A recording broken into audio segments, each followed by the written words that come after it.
আসসালামু আলাইকুম। সবাই কেমন আছেন? আশা করি সকলেই ভালো আছেন। অনেকদিন যাবৎ কোনো ভিডিও করা হয় না। সময় পাই না, বন্ধ পাই না। জানুয়ারি মাস পুরোটা চলে গেল, কোনো বন্ধ নাই। মাত্র ২ দিন বন্ধ পাইছিলাম, তাও মানে ঘুমানো হইছে কারণ প্রচুর কাজ। তো আমারে প্রায় কত ১৬-১৭ দিন আগে আমি আমার যে আগের ভিডিওটা যে এখান থেকে ভিডিও করছিলাম, ওইখান থেকে চেঞ্জ করে দিছে। হঠাৎ করে হুট করে চেঞ্জ করে দিছে ১৭ দিন আগে। এখন আমি নতুন ব্রাঞ্চে আছি। এইটার নাম হচ্ছে ব্লিঙ্কি।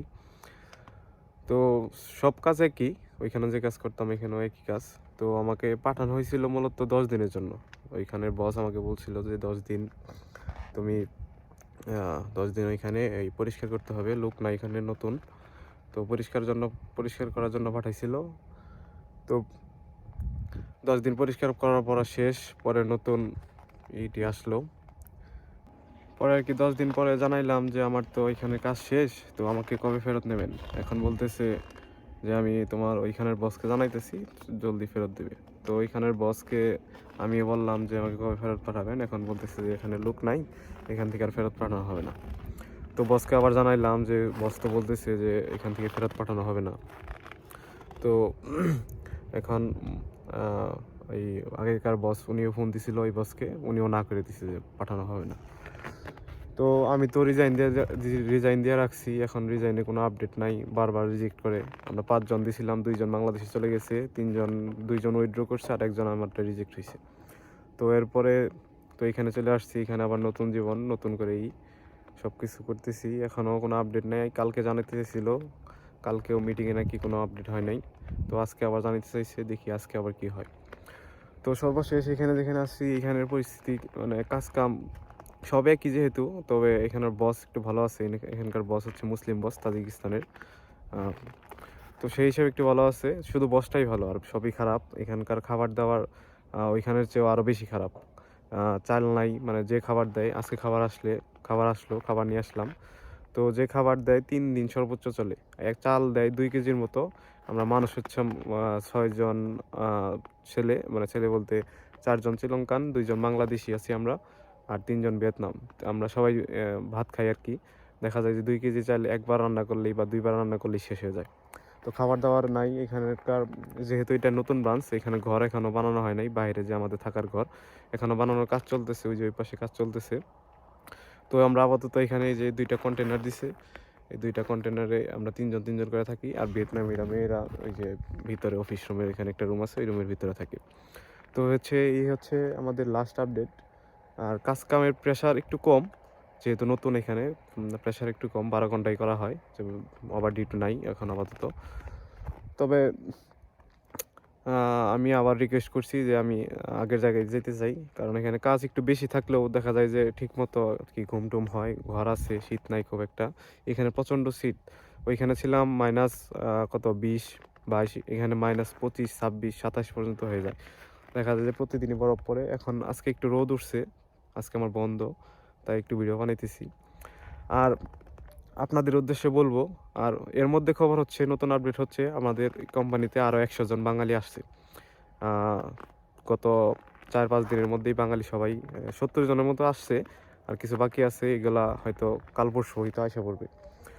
তো যারা আসছে ওদেরকে মোটামুটি 50% আর কি চিটিংয়ের মাধ্যমে আসছে। মানে ওই এজেন্সি বলে নাই যে এখানে কি কাজ করানো হয়। অনেকে ফিশ ফ্যাক্টরি, ফুড ফ্যাক্টরি এইসব কথা বলে নিয়ে আসছে। এখন দেখা যায় যে যারা আসছে এখন ৭০-৭৫ জনের মধ্যে মনে করেন যে অর্ধেকই কাজ করতেছে না, মানে কাজে যাইতেছে না। কারণ তাদেরকে মানে মিথ্যা কথা বলে আনা হয়েছে। ওরা জানেই না যে কী বলানো হয়েছে। যেমন আমার আগের ভিডিওতে আমার কোম্পানির নাম সহ বলে দিয়েছিলাম, আমি আজকেও এখনও বলতেছি, এটার নাম হচ্ছে বিএস গেছে। আর ইংলিশ নাম যদি বলি তাহলে বিএসটিজিএস, এরকম একটা নাম হয় ইংলিশে। তো দেখা যায় একটু উলটপালট হয়, এসের জায়গায় এস হয়, সি হয়, এরকম একটু উলটপালট হয় ট্রান্সলেশন করলে। তো এরকমই নাম এখানে ভাই। আমি আমার কাজের কথা বলতেছি না, আমি কী কাজ করি, এটা খুবই জঘন্য কাজ।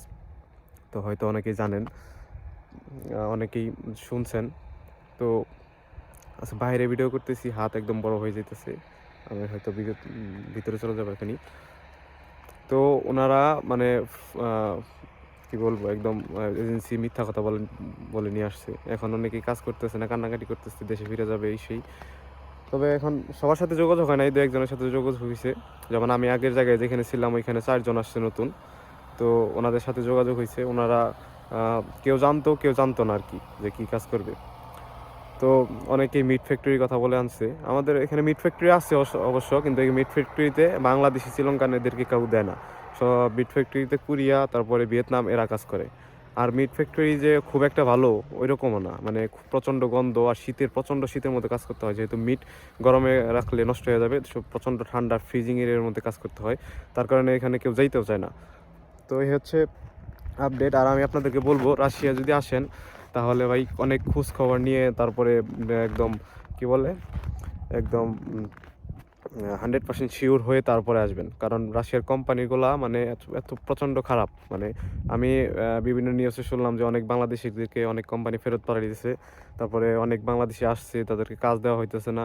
আর রাশিয়াতে এই যে সৌদি আরবের মতো আর কি, মানে বেচা দেয় এরকম একটা সিস্টেম, মানে সরাসরি যে আপনি কোম্পানিতে আসবেন এরকম কোনো সিস্টেম নাই। আছে কিন্তু সব কোম্পানিতে না, মানে বেশিরভাগ কোম্পানিতে দেখা যায় যে একটা এজেন্সি থাকে, রাশিয়ার এজেন্সি, উনি মানে নিয়োগ বিজ্ঞপ্তি দিয়ে পরে লোক নিয়ে এসে ওই কোম্পানির কাছে হ্যান্ড ওভার করে। তো এর কারণে বিভিন্ন ফ্রড হয়।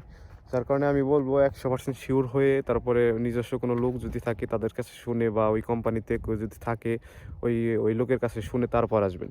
তাছাড়া রাশিয়াতে আসবেন না। অন্য দেশ দেখেন, অন্য ভালো ভালো দেশ আছে ওইদিকে দেখেন। আর রাশিয়াতে যারা বাহিরে কনস্ট্রাকশনে কাজে আসেন তাহারা ভাই এই শীতের মধ্যে ভাই প্রচণ্ড কষ্ট ভাই।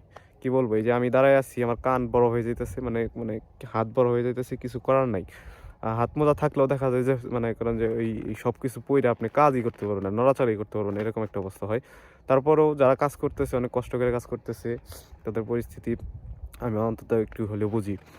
যাই হোক, আর আর রাশিয়া নিয়ে যাদের প্রশ্ন আছে, বিভিন্ন প্রশ্ন কমেন্ট করবেন, অবশ্যই কমেন্টে রিপ্লাই দিব আমি। দেখা যায় যে সারাদিন কাজ করা শেষে এসে মানে নেট ঠিক থাকে না, যার কারণে এই সবার কমেন্টের উত্তর দেওয়া হয় না। মাঝে মধ্যে আজকে বন্ধ, আজকে বিকেলে হয়তো সবার কমেন্টের উত্তর একটু একটু একটু দিব। তারপরেও কমেন্ট করবেন, আমি পরবর্তীতে ভিডিওতে যখন মানে বিভিন্ন প্রশ্ন থাকলে জানাবো। আর ভাই আরেকটা কথা বলে রাখি, যে অনেকেই কি বলে, অনেকেই বিভিন্ন মানে এই কোম্পানি সম্পর্কে জানতে চান, যে এই কোম্পানি কেমন, ওই কোম্পানি কেমন। ভাই আসলে সত্য কথা বলতে এই আমার পক্ষে এই কোম্পানির খবর দেওয়া সম্ভব না। মানে লোকমুখে আর কি মনে করে যা শোনা যায় তা আসলে কোম্পানির রিয়ালিটির সাথে মিলে না। যার কারণে এই কোম্পানির খবর একমাত্র যে ওই কোম্পানিতে কাজ করে সেই দিতে পারবে। যেমন আলাবোগা কোম্পানি আছে, তারপরে বিভিন্ন কনস্ট্রাকশন কোম্পানি আছে, ওজন কোম্পানি আছে, অনেক কোম্পানিতে আসতেছে, গ্রিন ফার্ম আছে, তারপরে কি বলে গ্রিন হাউস আছে, চকলেট ফ্যাক্টরি, ফিশ ফ্যাক্টরি, এগুলার খবর আসলেই মনে করেন রাশিয়া অনেক বড় দেশ তো। আর আপনি যে নেটে সার্চ দিয়ে বের করবেন কোম্পানিটা কেমন, কোম্পানির মানুষ কই অবস্থিত, কই অবস্থিত এটা বের করতে পারবেন। কিন্তু মানে কোম্পানির ভিতরে অবস্থা কেমন, কাজ কাম কীরকম, এইগুলা ভাই মানে কারো পক্ষে জানা সম্ভব না। যেমন আমি আমার কোম্পানিতে আসার আগে বিভিন্ন মানুষকে জিজ্ঞেস করেছিলাম কোম্পানি কেমন, সেই রাশিয়াতে থাকা মানুষদেরকে, তারা কেউই বলতে পারে নাই। আমিও বলতে পারবো না। সো এই প্রশ্ন করে লাভ হবে না খুব একটা। আপনারা যে কোম্পানিতে বা ইনভিটেশন লেটার আসছে যে কোম্পানির, ওই কোম্পানির লোক যদি থাকে কেউ, তাহলে ওই লোকদের সাথে যোগাযোগ করলে আপনি কোম্পানি সম্পূর্ণ ডিটেলস জানতে পারবেন। তাছাড়া মনে হয় না আপনার এই কী বলে এই ওই কোম্পানির ডিটেলস আপনি জানতে পারবেন। আর বিভিন্ন কি বলে বিভিন্ন কাজ সম্পর্কে আমরা জানতে চান, আপনারা অবশ্যই কমেন্ট করবেন, আমি কমেন্টে রিপ্লাই দিব অবশ্যই ইনশাল্লাহ।